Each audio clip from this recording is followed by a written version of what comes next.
Shabbat Shalom, amados hermanos, bienvenidos una vez más a una emisión que el Padre Eterno nos regala, nos otorga de esta sesión, de este programa que se llama Estudio Bíblico en Shabbat, todos los sábados a las 8:30 de la mañana, hora de Colombia. Les doy la bienvenida, amados hermanos, para que continuemos nuestro estudio, el estudio que hemos venido desarrollando, que hemos venido haciendo sistemáticamente de el apóstol Pablo y la ley. Recuerde que estamos estudiando en esta ocasión la carta escrita por el apóstol a los Efesios.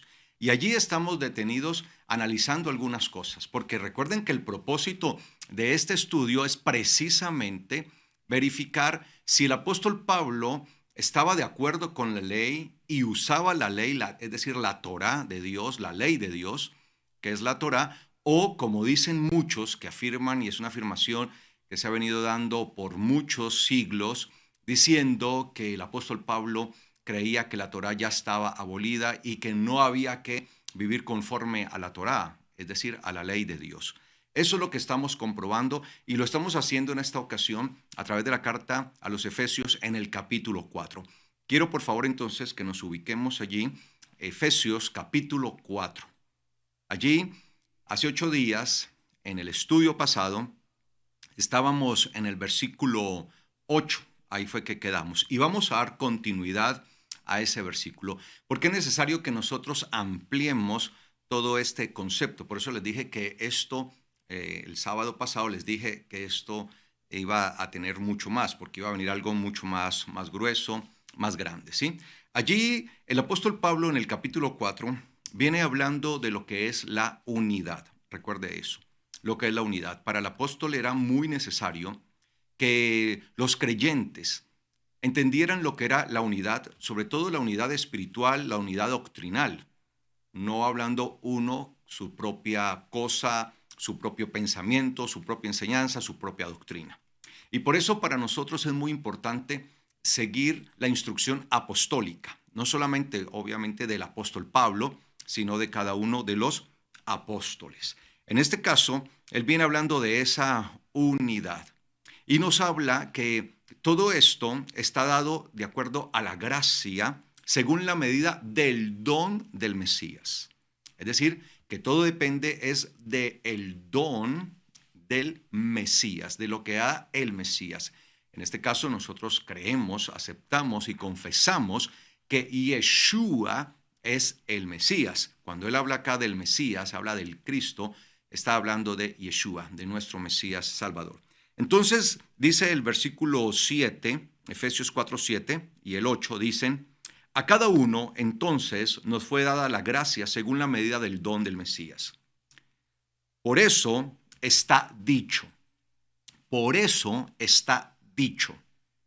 subiendo a lo alto, tomó cautiva la cautividad y dio dones a los hombres.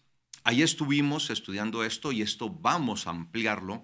Es necesario que nosotros comprendamos mucho mejor esto. Aquí entendíamos que el apóstol Pablo había citado un salmo, en este caso el Salmo 68. Estuvimos estudiando el Salmo 68, obviamente vamos a volver al Salmo 68, porque para eso el apóstol Pablo está diciendo, esto es lo que está escrito. Entonces él dice y él parafrasea el Salmo 68. Cuando digo que él parafrasea el Salmo 68, es porque vamos a ver que el apóstol Pablo le va a dar una interpretación a el Salmo 68.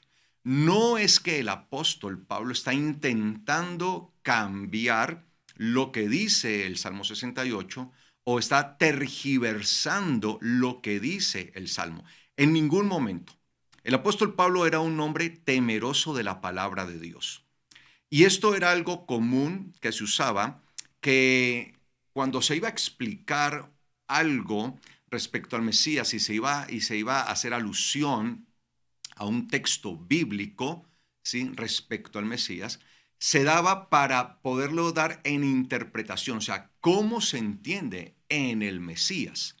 Entonces, lo primero que nosotros debemos aclarar aquí, amados hermanos, porque hay muchos contradictores de las escrituras, de las Sagradas Escrituras, hay muchas personas que son críticos. Entonces, por ejemplo, critican al apóstol Pablo porque él cita lo que está escrito, pero le hace una modificación. Entonces, lo primero, cuando el apóstol Pablo está citando, es porque él espera que lo mínimo que nosotros debemos hacer es ir a la fuente que él está citando.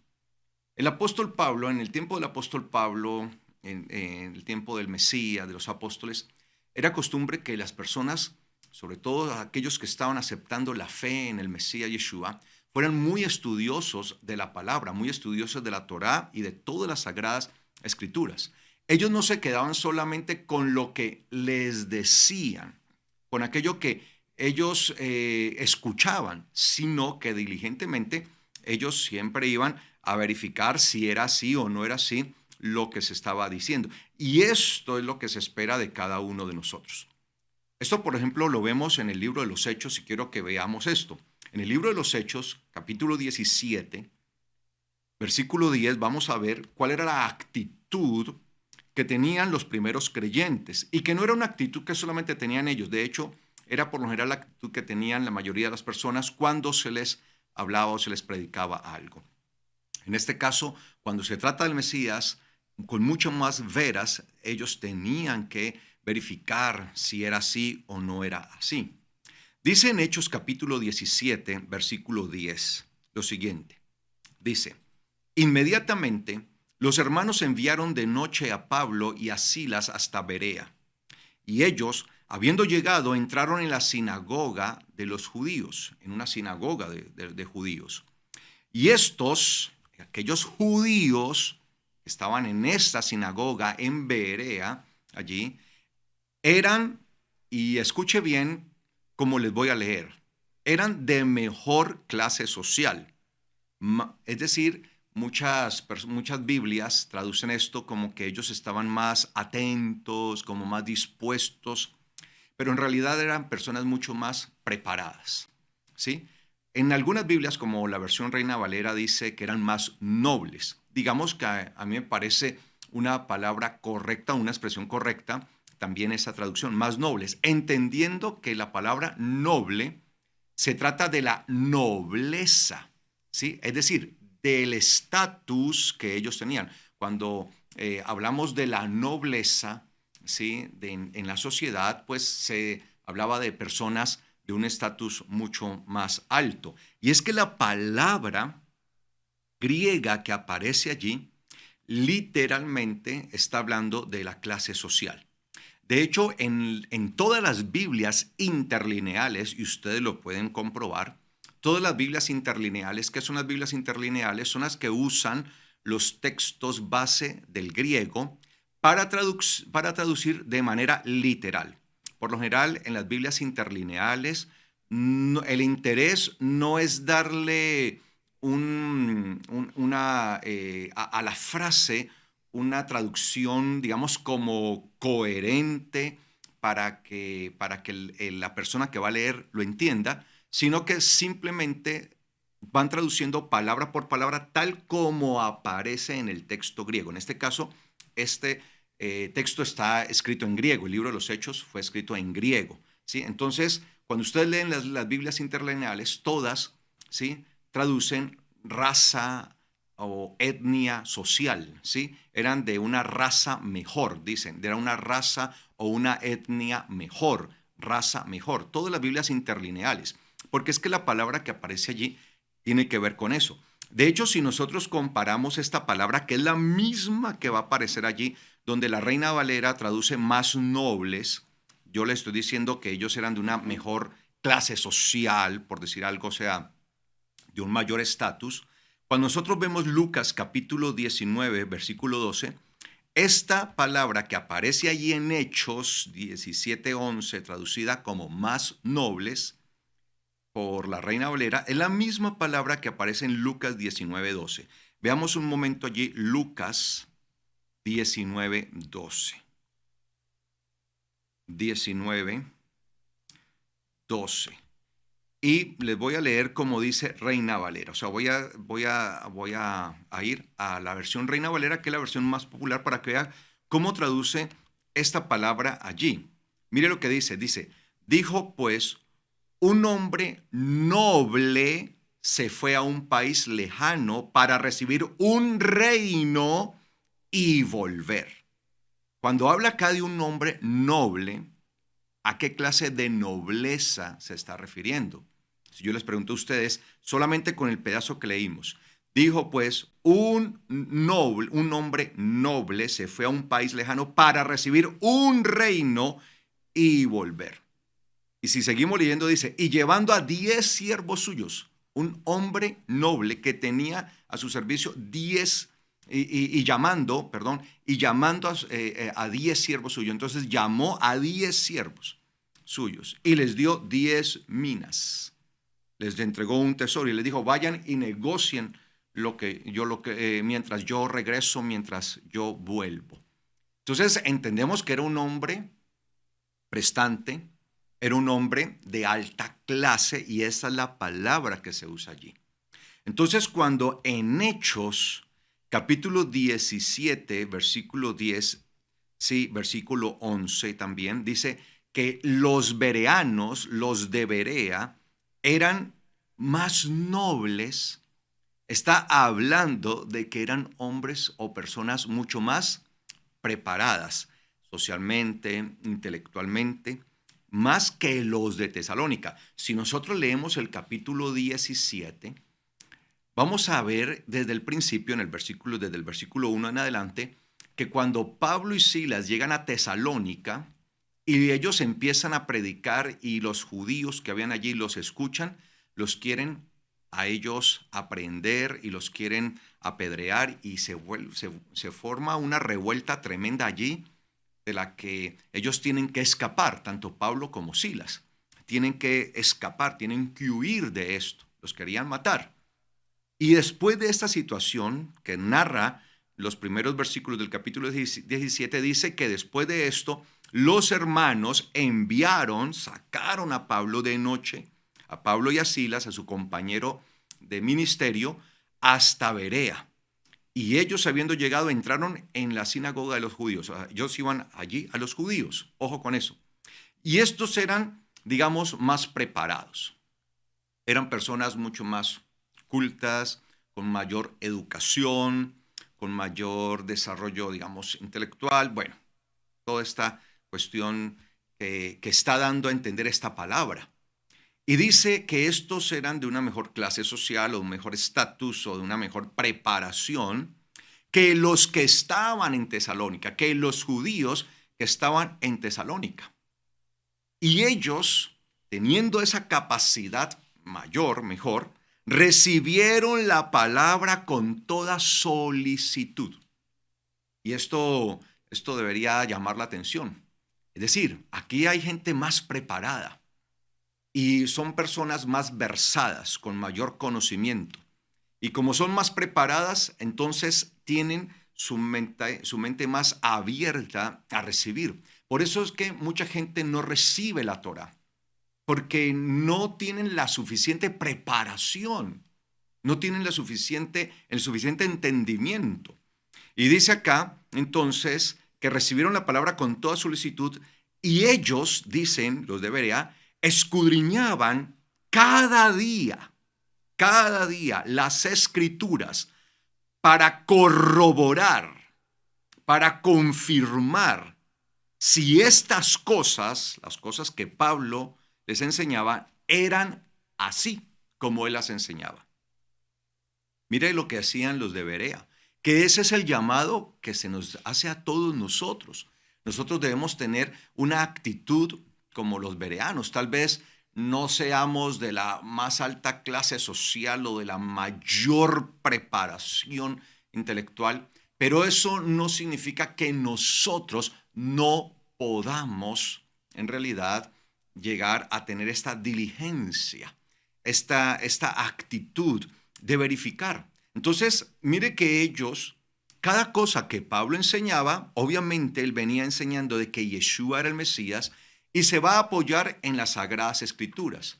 Entonces el apóstol Pablo va a hacer muchas veces menciones de las Sagradas Escrituras para demostrar que Yeshua es el Mesías. Ahora, cuando el apóstol Pablo menciona las Sagradas Escrituras, vamos a ver algunas variantes. Y aquí es donde muchos críticos critican al apóstol Pablo, disculpe la redundancia, ¿sí? Lo señalan como que él intentaba de alguna manera tergiversar las Escrituras. Él no estaba intentando. Por eso él dice, está dicho. Cuando él dice está dicho o está escrito o así dice, lo que él espera y lo que se esperaba es que cada persona fuera al texto que él está citando para saber qué es lo que está escrito allí. Y la forma en que el apóstol Pablo la dice, que pudiera parecer un poco diferente a como está allí, es porque él está parafraseando, está explicando el significado de eso que está dicho en el Mesías. O sea, ¿cuál sería la interpretación? Entonces lo que el apóstol Pablo nos está dando es una versión interpretativa de lo que está escrito. Entonces, en ninguna manera deberíamos acusar al apóstol Pablo de estar tergiversando o de estar diciendo la palabra de manera incorrecta, porque lo que le está haciendo es dándonos una versión de lo que está escrito de manera interpretativa, es decir, cómo interpretaba él al Mesías desde lo que estaba escrito. Y por eso sigue diciendo ahí en Hechos 17:12, así que creyeron muchos de ellos y mujeres griegas también de distinción. Mire, o sea, era gente con mucha distinción, de altura, de la clase alta, podríamos decir, preparados, y no pocos hombres. O sea, muchos creyeron de los judíos, pero también de los griegos, y de gente distinguida, de gente estudiada de su tiempo, de gente capacitada, creyeron a lo que el apóstol Pablo decía. Es decir, pudieron ver, wow, lo que este hombre dice con base a lo que está escrito es real, es verdad. Y por eso creían. ¿Por qué? Porque colocaban diligencia a lo que Pablo decía en verificar que si lo que él decía era cierto. Entonces, en el Salmo 68, que es el que usa el apóstol Pablo para referirse a lo que está diciendo en Efesios capítulo 4, si nosotros regresamos allí al Salmo 68, digo regresamos porque hace 8 días lo estuvimos estudiando, si nosotros vamos nuevamente al Salmo 68, 18, recordemos que el Salmo 68, 18 tiene un contexto. Hace 8 días lo vimos. Entendíamos que el contexto es muy importante para nosotros poder comprender qué es lo que Pablo está diciendo, a qué se está refiriendo el apóstol Pablo, ¿sí? Y el contexto es el monte Sinaí en español, ¿sí? Acá se los pongo, ¿sí? El monte Sinaí, ¿ok? Sinaí, así es en hebreo, ¿sí? Sinaí, no Sinaí. O sea, en español se dice Sinaí, en hebreo Sinaí, el monte Sinaí. Entonces, él viene hablando del monte Sinaí y de lo que allí sucedió, que allí se dio ¿qué? La palabra. Le estoy así recordando rápidamente todo lo que vimos del Salmo 68. Allí se entregó la palabra, que allí se preparó también, desde ese momento se preparaba un gran ejército, un ejército abundante. Recuerden eso, un ejército abundante, de aquellos que iban a ¿qué? A evangelizar. Recordemos eso, ¿sí? Entonces, él habla de esto, de que el monte Sinai fue escogido por el Señor y estuvimos entendiendo pues que digamos que podríamos aplicar al monte Sinai la palabra que dice de lo vil, de lo menospreciado, de lo peor, escogió Dios para avergonzar a los sabios. Porque pues no es que el monte Sinai fuera el mejor de los montes, no. De hecho, se trataba de un monte enclavado en el desierto, un monte árido, un monte desértico, infértil, donde realmente no había mucha expectativa, ¿sí? De hecho, por lo general yo les explicaba que la gente en la antigüedad, cuando se asentaban en una región, escogían ¿sí?, ciertos montes. Por lo general se escogían los mejores montes para poder allí poner ciertos altares dedicados a sus dioses. Y cuando la gente necesitaba pedir ayuda a sus dioses, a sus deidades, a sus ídolos, miraban hacia aquellos montes y suplicaban a sus dioses que les ayudaran, que les enviaran una respuesta. En este caso, se escoge un monte pues que comparativamente con los otros montes, pues como tal no era el mejor. Sin embargo, el eterno Dios toma esto para demostrar que de lo infértil, que de lo desértico iba a salir vida, iba a fluir el agua de vida, que es la Torá. La Torá es agua de vida, va a fluir agua.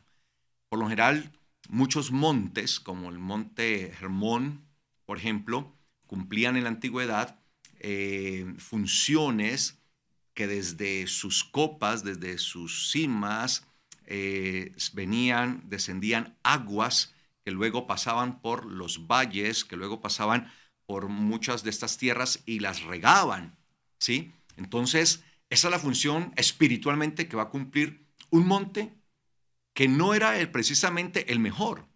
Es decir, lo que el Señor está haciendo es demostrando su gran misericordia, que no importa la condición, no importa la situación, ¿sí?, el Señor está dispuesto a impartir vida y Él va a dar vida aún en medio de la muerte. Él va a hacer de un monte infértil algo fértil espiritualmente hablando, desde donde va a fluir la vida, desde donde va a entregar la Torá. Porque no se trataba en sí del monte, porque no se trata de ahora de que ellos empezaran a adorar al monte y a volverse entonces adoradores del Sinaí, ¿sí?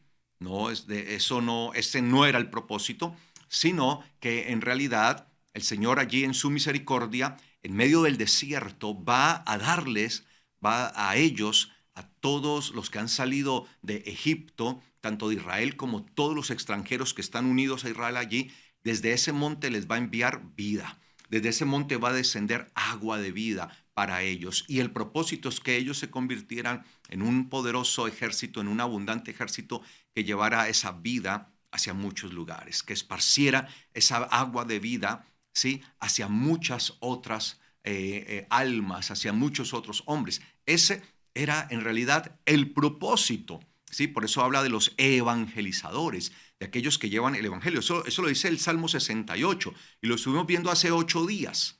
Entonces, por eso allí en el versículo 17 del Salmo 68, versículo 17 dice, los carruajes de Dios, hablando de una especie de ejército, se cuentan por miriadas de millares, lo explicamos, o sea, es decir, un número indeterminado, un número que humanamente es imposible expresar. Así son los ejércitos celestiales del eterno Dios. El Señor en Sinai, y habla del Sinai, del Sinaí, ¿sí? El Sinai, con santidad. Ahí se presentó en un monte como este, ahí se presenta, ¿sí?, con santidad. Y dice el versículo 18, subiste a lo alto, cautivaste la cautividad y tomaste dones para los hombres, aunque estaban apartados, para que habite entre ellos Yah, es decir, Yahweh, Yah, Dios, Yahweh, Dios. Subiste a lo alto. Yo les explicaba que el judaísmo, o sea, los judíos, el pueblo, siempre interpretó subiste a lo alto, era una referencia a quién, al profeta Moshe, al profeta Moisés, que fue el que subió hasta lo más alto del Sinaí para tener su encuentro con el Señor. Pero obviamente Moisés, el profeta Moshe, pues es un símbolo, ¿sí?, una representación precisamente del Mesías. Muchos de los personajes bíblicos fueron reales. Moshe fue un personaje real, existió, pero era un símbolo, una representación del Mesías. No estoy diciendo que el profeta Moshe era el Mesías, ojo con esto, sino una representación, así como lo fueron muchos otros personajes, ¿sí?, de las escrituras, de las sagradas escrituras. Entonces, el Mesías mismo dijo, un día lo dijo, si ustedes le creyeran a Moshe, a Moisés, entonces creerían en mí, porque de mí fue que escribió Moisés, fue que escribió Moshe. O sea, todo lo que escribió y todo lo que está en las Sagradas Escrituras es respecto a quién, respecto al Mesías.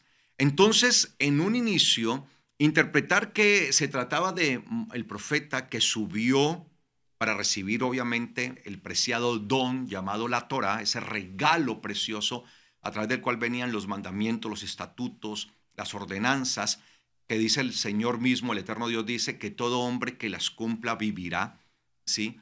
Entonces, allí lo recibe y trae estos dones, los trae para el hombre, para los hombres, porque no solamente se trataba de aquellos que estaban allí, sino que el propósito era esparcir la Torá, ¿sí? Como una semilla, era llevarla como lluvia, como la lluvia que cae sobre todos. Ese es el propósito. Entonces dice, subiste a lo alto, cautivaste la cautividad. Yo les explicaba que esa expresión cautivaste la cautividad, que en hebreo es shavita shevi, esta para que la tengan en cuenta. Shavita, shavita shevi.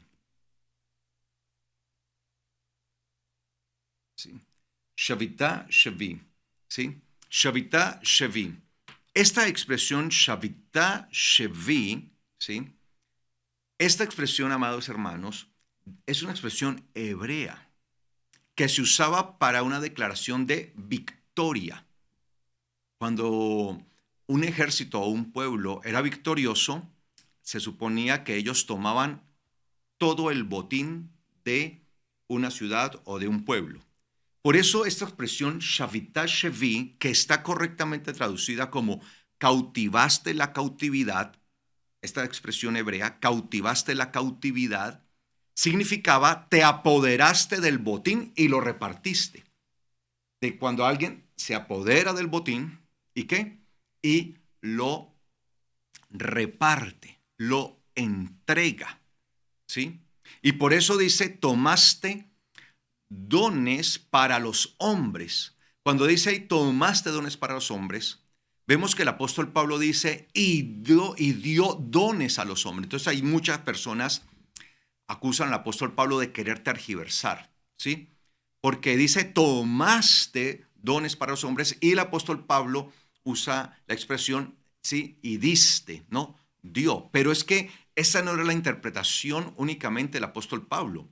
Desde la antigüedad se entendía que esta palabra tomar en hebreo, la palabra tomar, que es la palabra lakaj, no solamente significaba tomar, sino también traer. Es decir, trajiste a los hombres. Eso era una forma de entregar. Cuando tomaban un botín, el botín que se hacía, el botín se repartía. De hecho, cuando nosotros leemos aquí, precisamente, tengo acá en mis manos un ejemplar. Esta es la parte de la sección que se conoce como Ketuvim, que es los escritos. Y esta sección, esta es una versión oficial de traducción, ¿sí? En cuanto al hebreo, ¿sí? Es una traducción allí y nosotros debemos entender lo que dice. Mire cómo dice acá. Acá cuando nos vemos el libro de Tehilim, es el libro de los Salmos, Tehilim, aquí en esta versión oficial dice, ha subido a las alturas, y le ponen entre paréntesis, oh Moshe, porque vuelvo y les digo, siempre se ha creído, se ha entendido que es Moshe, el profeta Moisés, el que subió. Y es correcto, eso está bien. Solamente que cuando el Mesías aparece, ahí ya todo empieza a cumplirse y a entenderse en él. Y dice, ha subido a las alturas. Y entre paréntesis le ponen ahí quién, Moshe. Tomaste el botín. Mire, tomaste el botín. ¿Sí ve? Y has llevado regalos, dones a los hombres. Y esta es una versión oficial de traducción, ¿sí? Del hebreo al español. Y has llevado regalos a los hombres. Es decir, que esa siempre fue la interpretación, porque la palabra lakaj puede tener el término de tomar, el significado, pero también de llevar, de dar, de entregar, de traer. Entonces, vemos aquí esta que por lo menos Pablo tenía una interpretación de acuerdo a lo que está diciendo allí, porque muchos van a acusar a Pablo, no, es que Pablo está tergiversando las Sagradas Escrituras. Entonces, él entiende que fue Yeshua el que tomó el botín. ¿Quién se alzó con la victoria? Fue Yeshua después de la resurrección. Él asciende, ¿sí? Y al ascender toma el botín. ¿Cuál es ese botín? La Torá. Es la Torá, porque es la Torá por medio de la cual el Señor va a traer la palabra, la vida, porque la Torá contiene al Mesías. Cuando digo contiene, es la revelación del Mesías, y el Mesías es el que da, el dador de vida. Es decir, decimos que la Torá da vida porque se trata del Mesías. Entonces, por eso dice allí, como dice acá en esta versión oficial, dice, repartiste el botín, ¿sí ve? Repartiste. ¿Por qué? Porque es que estos son hebraísmos. Entonces, cautivaste la cautividad, significa tomar un botín y repartirlo. Eso es lo que significa la palabra shavitá shevi. Shavitá shevi en hebreo. Tomar el botín y repartirlo. Entonces, al repartirlo, trajo, ¿sí? Y trajiste dones a los hombres. Y me llama la atención también que la palabra que aparece allí en el Salmo 68, versículo 18, para dones, ¿sí? Y tomaste o trajiste, llevaste dones, repartiste dones a los hombres, ¿sí? Esa palabra que aparece allí como dones es una palabra muy especial. Y es la palabra hebrea, ¿sí? La voy a escribir acá. Obviamente lo que yo le escribo a ustedes es la forma en que se pronuncia. Aquí es la palabra matanot. Tal vez ustedes están un poco familiarizados con esta palabra. Este es el plural de la palabra mataná.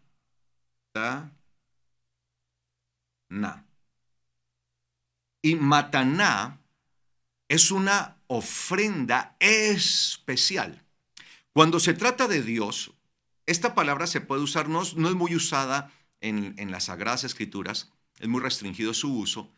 Y cuando se usa, se puede usar para Dios, se puede usar en relación con Dios, se puede usar en relación de los padres con sus hijos o entre los seres humanos como un soborno. Entonces, cuando se trata con Dios, se trata de las ofrendas especiales que se daban a él. Eran ofrendas muy especiales, tipo primicias. Cuando se trataba de los padres con los hijos, se trataba, por ejemplo, cuando los padres daban prácticamente su herencia o lo mejor o repartían lo mejor a sus hijos, ¿sí? Y también es una palabra que se puede usar cuando un soborno. En el hebreo vemos que palabras que pueden tener un buen significado también al mismo tiempo pueden tener un significado no tan bueno. De hecho, la palabra kadosh, vemos con la palabra kadosh, que es santo, pasa eso, ¿sí? Que a las prostitutas, ¿sí? Sí, se les conoce con el nombre de kedushá, ¿sí? Precisamente porque eran prostitutas rituales y se usa la raíz de kadosh, que es la raíz kadash, y eran prostitutas rituales. Entonces, eso sucede en el hebreo. Pero aquí, ¿de quién se está tratando? ¿De Dios? ¿De los hombres meramente? No, se está tratando de Dios. Entonces, aquí se trata de la mataná. Y esta mataná, recordemos que está en relación con Dios, tiene que ver con la ofrenda especial que se da en los tres grandes tiempos o momentos de las fiestas sagradas. Recordemos esto está en Deuteronomio capítulo 16, para que no perdamos de vista. Recuerde que esto se trata de estudio bíblico en Shabbat. Aquí estudiamos, ¿sí? O sea, aquí es estudiar. Cuando estamos en Deuteronomio 16, si nosotros vamos al versículo 16 y 17, mire lo que dice allí. Dice, 3 veces cada año o al año aparecerá, 3 veces al año se presentará todo varón tuyo delante de Yahweh tu Dios, en el lugar que él haya escogido. En la fiesta solemne de Matzot, que es Pesaj, que son los panes sin levadura, Matzot, recordemos esto, ¿no? Bueno, siempre tener en cuenta esto, ¿sí? Matzot es el plural de ácimos. O sea, ¿qué significa matzot? Significa ácimos. Ácimos son los panes sin levadura, recuerda eso. Matzot, panes sin levadura. Matzot, ácimos, panes sin levadura. También dice allí, en la fiesta solemne de ¿qué? De las semanas. Recordemos esto, ¿no? Shavuot, que significa semanas, que es la fiesta de Pentecostés, ¿sí? Pentecostés, ¿sí? Es la fiesta de Pentecostés. Fiesta de Pentecostés, Shavuot, en hebreo, ¿sí? Y la fiesta de los tabernáculos, que es la fiesta de Sukkot. Entonces, ahí tenemos los tres grandes momentos. Y dice, y ninguno se presentará delante de Yahweh con las manos vacías, sino que cada uno traerá una mataná, ¿sí? La ofrenda especial en su mano, conforme la bendición que Yahweh, tu Dios, te hubiera dado. Entonces, allí vemos cómo se usa esa palabra mataná. O sea que se está hablando de algo especial. Y recuerde que las fiestas del eterno Dios están íntimamente ligadas al Mesías. O sea, las fiestas del eterno Dios son revelaciones del Mesías. Son formas de revelación propias de todo lo que el Mesías desarrolla y hace. Tienen que ver. Por eso es que para nosotros las fiestas son muy importantes. Son 7 fiestas, solamente que están distribuidas en 3 grandes formas de celebrarlas, ¿no? Son 7, pero siempre encabezadas por 3 grandes que se conocían como las fiestas de peregrinación, ¿sí? Las fiestas de panes sin levadura, Matzot, las fiestas de Shavuot o semanas y la fiesta de Sukkot, tabernáculos. Y por eso se traían esas ofrendas especiales que eran las primicias.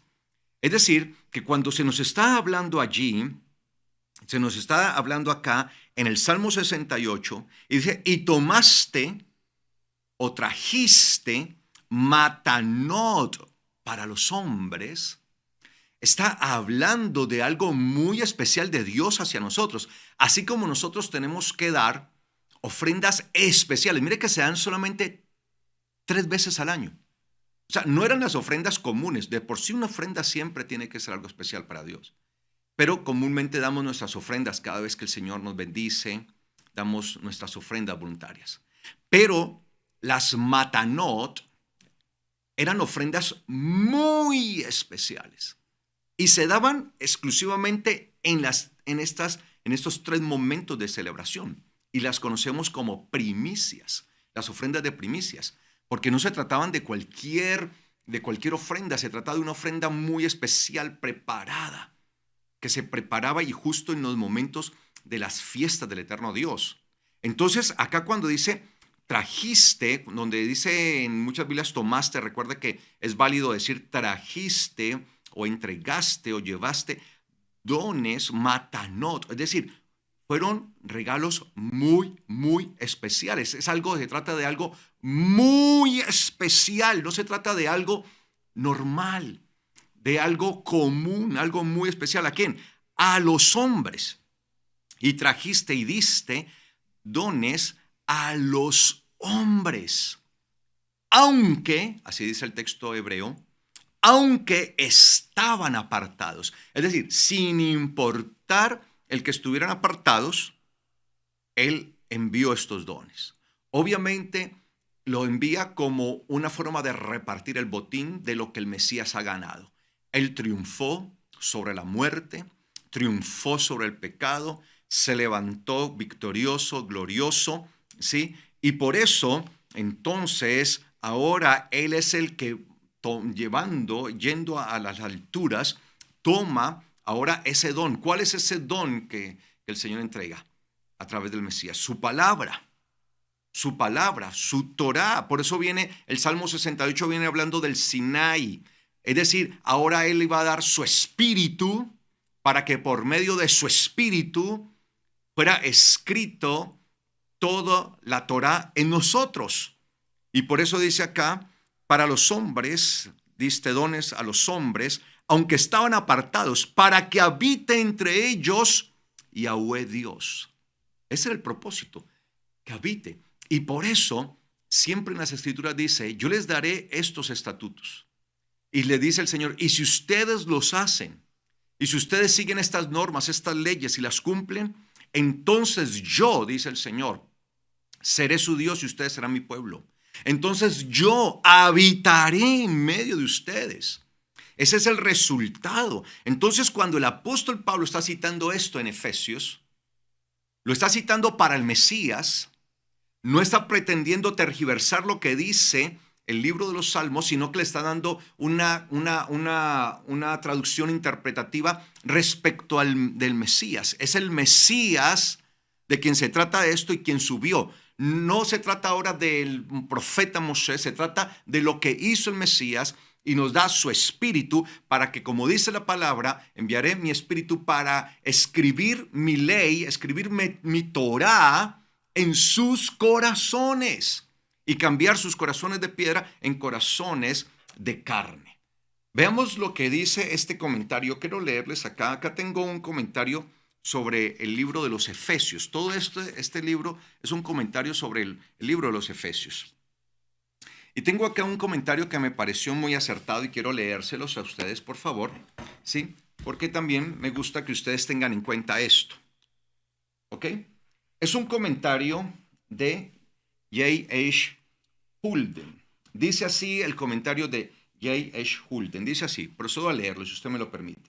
Dice, no hay necesidad de suponer que la alteración, hablando de la forma en que el apóstol Pablo presenta este texto en su carta a los Efesios, que la alteración no sea deliberada. Otros piensan que fue una equivocación sin intención. Debido al conocido cuidado que el apóstol Pablo tenía con las escrituras, ambas explicaciones parecen a priori inadecuadas. O sea, eso que dicen algunos dicen, no, él quiso a las malas cambiar eso y quiso modificarlo. No. Otros dicen, no, fue que se equivocó. No, él ni quiso hacer uno ni quiso hacer lo otro. Mire esto. Debemos sin duda comenzar la explicación observando si las dos citas son solo formalmente contradictorias. Las palabras no pueden ser interpretadas por sí mismas, sino solo en su contexto. Su contexto. Por eso yo les hablo tanto del contexto, en su contexto. Así que necesitamos recordar que después de cada conquista del mundo antiguo, había invariablemente tanto una recepción de tributo como una distribución del botín. O sea, cuando conquistaban, los reyes, todo lo que hacían, ¿sí? En su victoria, tomaban, había una conquista del botín, pero también un repartimiento, siempre se repartía el botín. Lo que los conquistadores obtenían de sus cautivos, se lo daban a su propio pueblo. Los despojos se dividían, el botín se compartía. Parece posible que el texto hebreo pueda implicar esto, ya que el verbo podría traducirse trajo, ese verbo lakaj, que es tomaste, ¿sí? Tomaste. Entonces dice aquí, podría traducirse trajo en lugar de tomó. Y no carece de significado que dos versiones o traducciones antiguas, una aramea y la otra siriaca, lo traducen por dio, o sea, así lo traducen, y dio. Tanto la traducción aramea como traducción siriaca lo traducen literalmente como y dio, entregó. Así que, evidentemente, esta ya era una interpretación tradicional y por eso les leí ahora esta versión oficial, ¿sí? De la traducción al español del hebreo, que ahí dice que dio, que entregó, que trajo. Otro punto interesante merece destacarse. La costumbre litúrgica de las sinagogas asociaba el Salmo 68, cuidado con esto, con Pentecostés, es decir, con la fiesta de Shavuot. Mire esto, con la fiesta de Shavuot. ¿Por qué? Porque precisamente les acabo de explicar que el Salmo 68 usa la palabra matanot, que tiene que ver con las fiestas, específicamente la fiesta de Pentecostés, que es donde se daba esa esas primicias especiales, ¿sí? En el momento ya de las segundas cosechas que venían entrando después de las primeras cosechas que se daban en Pascua, en Pesaj. Dice acá en Salmo 68 con Pentecostés, la fiesta judía que conmemoraba la entrega de la ley. Bueno, acá es la fiesta judía. Nosotros sabemos que en realidad más que fiestas judías son las fiestas del eterno Dios. Pero pues así dice lo que estoy leyendo acá de, de, de Hulden, ¿sí? De este teólogo. Dice, la fiesta judía que conmemoraba la entrega de la ley. O sea que la ley obviamente estaba siempre allí adscrita a Pentecostés, a lo que tenía que ver con Shavuot. El uso que Pablo hace de él en referencia al Pentecostés cristiano constituye una analogía notable, una comparación. Como Moisés recibió la ley y se la dio a Israel, también Cristo recibió el Espíritu y se lo dio a su pueblo para escribir la ley de Dios en sus corazones. Me gustó mucho este comentario. Y por medio de pastores, enseñarles la verdad. Todo este argumento de que recibir y dar se pertenecen indisolublemente está perfectamente ilustrado en Hechos 2:33, donde Pedro en el día de Pentecostés dijo, así que exaltado por la diestra de Dios y habiendo recibido del Padre la promesa del Espíritu Santo, ha derramado esto que vosotros veis y oís. Cristo solo podía dar el don que había recibido. Este comentario me parece muy acertado y por eso se los quise también traer. Y es un comentario de un escritor cristiano, es un comentarista cristiano, y él deja aquí por sentado que tiene que ver precisamente con el Espíritu de Dios, ¿sí? Que el cual el Señor da para escribir la ley de Dios en sus corazones. Escribir la ley de Dios en sus corazones. Y es que eso es. Por eso, amados hermanos, cuando el apóstol Pablo cita los textos, él no lo está haciendo para tergiversar nada, sino para dar a entender el significado real de lo que allí se está diciendo, qué es lo que realmente se está comentando allí. Entonces, por eso, cuando dice allí Salmo 68:18, subiste a lo alto, cautivaste la cautividad, es decir, tomaste el botín victorioso, porque este Shavitá Shevi era una expresión, ¿sí? Tomaste o cautivaste la cautividad, era el momento en que tomaba un poderoso, un rey, el botín, y lo tomaba porque había salido victorioso, porque había salido vencedor, lo tomaba, y el propósito era repartirlo, entregarlo, y por eso dice, ¿sí? Y trajiste, esa sería, digamos, la forma, o diste, ¿sí? Entonces, dones, matanot, es decir, cosas muy especiales, algo muy especial a los hombres, aunque estaban apartados para que habite entre ellos Yahweh Dios, aunque se encontraban apartados, aunque no estaban dentro del el rango de alcance en ese momento, ¿sí? Porque se encontraban apartados, el propósito de la gracia de la cual está hablando el apóstol Pablo en el versículo anterior en Efesios, precisamente esa gracia es la que permite que seamos alcanzados. Entonces, cuando nosotros vamos nuevamente a la carta escrita por el apóstol Pablo, allí a los Efesios en el capítulo 4, ¿sí?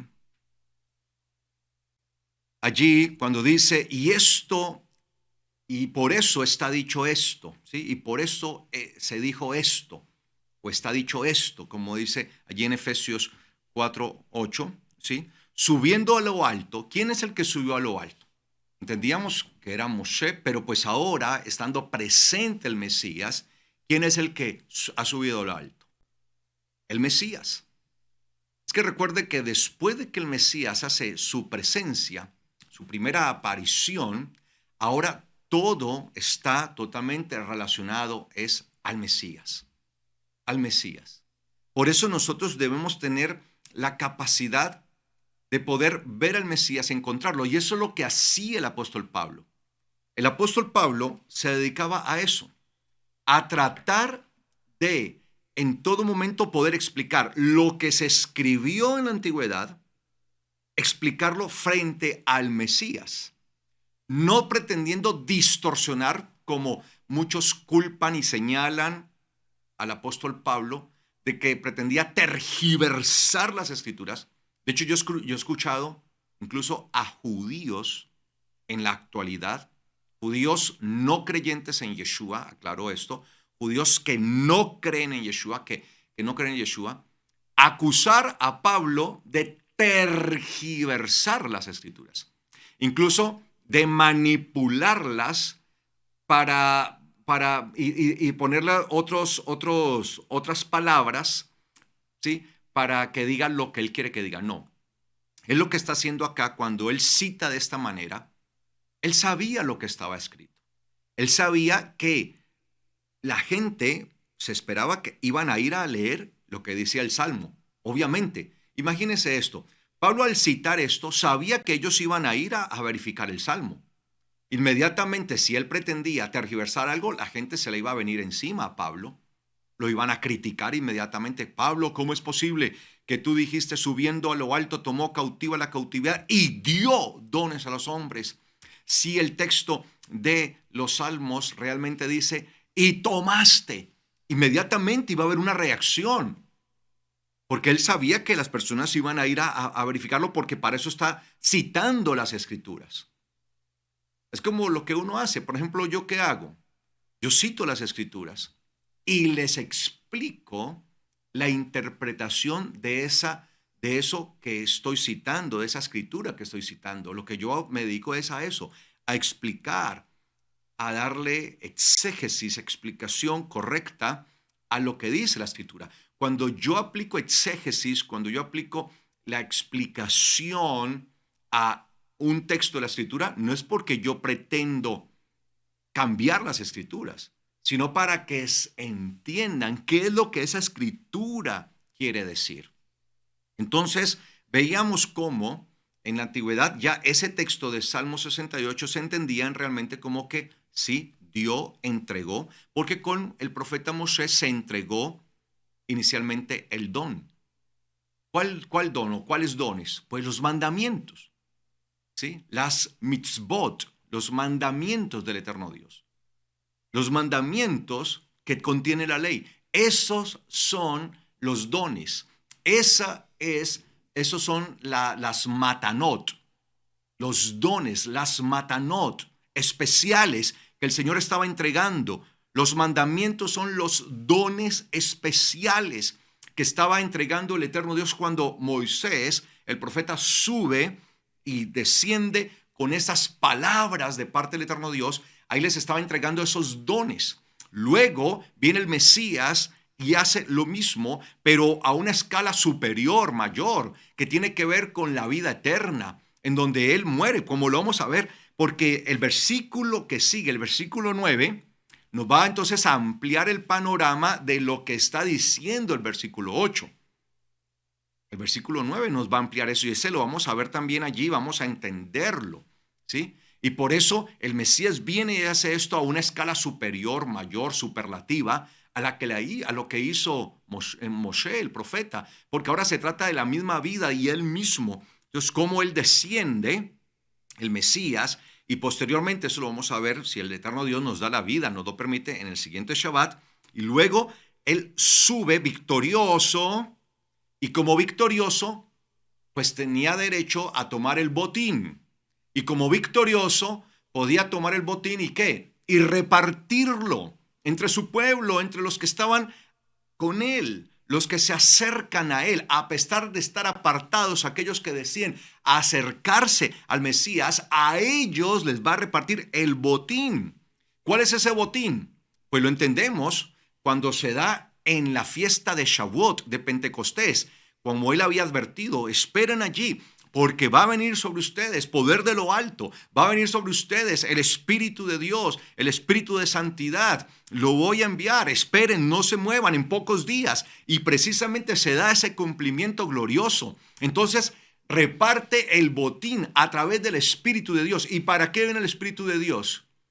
En cumplimiento de lo que decía la profecía, que fue dado el Espíritu, ¿para qué? Para que viniera y escribiera la Torá, los mandamientos en nuestros corazones, para escribir la Torá. Y por eso dice, y daré mi espíritu y pondré mi espíritu en ustedes y haré que anden en mis mandamientos y cumplan mis ordenanzas, mis leyes, que los cumplan. Escribiré mi Torá, escribiré mi ley en sus corazones.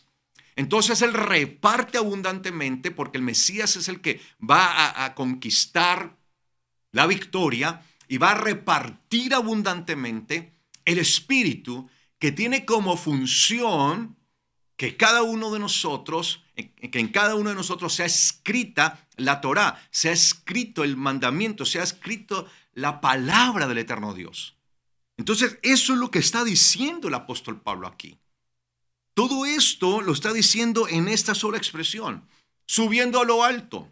Tomó cautiva la cautividad, ya sabemos qué significa esa expresión hebraica. Tomó cautiva la cautividad, es decir, tomó el botín y lo repartió, salió victorioso. Y cuando reparte, ¿dio qué? Dones a los hombres. Aunque estaban apartados, porque así lo dice el texto, ¿sí? Aunque estaban apartados, lo dio. ¿Para qué? Para que Yahweh habite entre ellos. ¿Entre quiénes va a habitar entonces el eterno Dios? Entre aquellos que reciban parte del botín, pero para poder recibir el botín hay que reconocer a aquel que lo da, aquel que lo entrega. Y si Él está repartiendo el botín, que es el Espíritu de Dios, ampliamente es con la función de que el Espíritu escriba en nosotros su Torá, sus leyes, sus mandamientos. Si no es así, entonces estoy despreciando el botín. Es como que me dieran parte del botín y yo simplemente digo, no, esto no me sirve, esto en realidad no tiene ningún valor para mí. Entonces, aquel regalo que es parte del botín, lo desecho, lo desprecio. Y nosotros, amados hermanos, tenemos que aprender a recibir el botín de la manera correcta. Él ya nos entregó, nos hizo partícipe del botín, nos hizo partícipe de la bendición, nos dio su espíritu. ¿Con qué objetivo? Que se escribiera la ley, como lo decía este comentarista allí, Hulden. Sí, ¿para qué? Para que la ley fuera escrita. Es que ese era el propósito del Espíritu de Dios. Entonces, una vez más podemos probar que el apóstol Pablo, en su carta, en este caso, su carta a los Efesios, cuando está diciendo esto, está volviendo a insistir en la ley, en la Torá, y no como la ley o la Torá como algo que ya está caduco, algo que ya ha pasado, algo que ya está abolido, sino como algo que está presente. Y está presente precisamente en lo que tiene que ver con el desarrollo del creyente y la unidad entre los creyentes. Porque lo que va a traer unidad entre los creyentes es la palabra. Porque si cada uno de nosotros va a hablar la misma palabra, entonces estaremos unidos al eterno Dios. Y no cada uno hablando lo que le parece. Y no cada uno dando su opinión. A mí me parece, yo opino que la Torá ya está abolida. Yo opino, creo que ya no tiene nada que ver con nosotros y son meras opiniones de hombres. Y aquí las opiniones de hombres no tienen validez. Aquí tiene validez en lo que hizo el Mesías. Al subir a lo alto y tomar el botín victoriosamente y haberlo repartido, ¿con qué objetivo lo repartió? Que lo tomáramos para que ese regalo que nos fue dado tan valioso por medio del Mesías, su Espíritu, el Espíritu cumpla la función correcta, la función real que debe cumplir en cada uno de nosotros, que es escribir la Torá. ¿Para qué? Para que Dios habite en medio de nosotros. Eso es lo que él está diciendo aquí, en ese versículo. Ese es el mensaje. Así que cuando los hermanos de Berea escuchaban a Pablo explicar estas cosas que él dejó por escritas, por ejemplo, esta que está escrita en la carta a los Efesios, porque no piense que lo único que hizo fue Pablo escribir las cartas, no, él se dedicaba a predicar y predicar. Cuando ellos escuchaban estas cosas que indudablemente Él las dijo, sí, las enseñó siempre, ellos iban. Bueno, está escrito que Salmo 68. Ok. Y ellos entendían muy bien. Wow, la Torá. Claro, fue la Torá que fue dada por Moshe. Claro. Y recuerden que eran judíos y judíos muy preparados. Recuerden eso.